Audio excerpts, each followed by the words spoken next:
Ciao a tutti, oggi realizzeremo i cinnamon roll. Prima di tutto prepariamo il pre-impasto. In una ciotola mettiamo 85 g di farina 00 insieme a 85 g di farina Manitoba.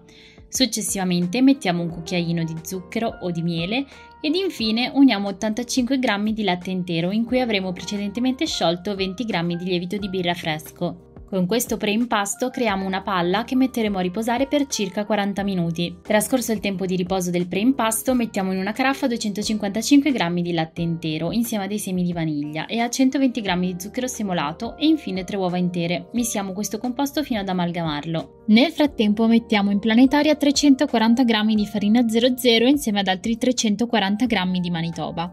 Ora prendiamo il pre-impasto e lo spezzettiamo all'interno, dopodiché uniamo i liquidi creati in precedenza e iniziamo a impastare, unendo i liquidi a filo. Quando avremo inglobato tutto quanto il liquido, lasciamo girare l'impastatrice per altri 5 minuti e successivamente uniamo 135 g di burro a pezzettini man mano e infine, una volta unito il burro, uniamo 10 g di sale fino. Tutto quanto l'impastamento durerà all'incirca 15 minuti. Una volta incordato l'impasto lo mettiamo su una spianatoia e pratichiamo delle pieghe leggerissime. Mettiamo successivamente a lievitare per 2-3 ore a temperatura ambiente chiuso in una ciotola con coperchio. Nel frattempo prepariamo la farcitura dei cinnamon. In una ciotola mettiamo 170 g di burro che andremo a mettere in microonde per 10 secondi in modo tale da ammorbidirlo. Successivamente uniamo 250 g di zucchero di canna al burro e 35 g di farina 00. Mischiamo il composto e dovrà avere questa consistenza cremosa.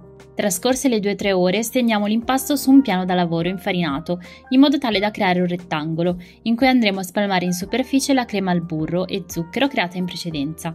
Lasciamo un piccolo spazio alla fine del rettangolo e una volta spalmata la crema spolveriamo con abbondante cannella.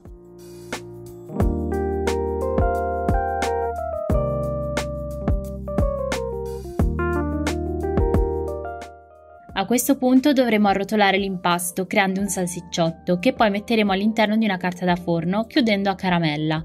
Questo salsicciotto andrà in frigorifero per 2 ore circa, in modo tale da rassodare l'impasto e avere un taglio netto più preciso.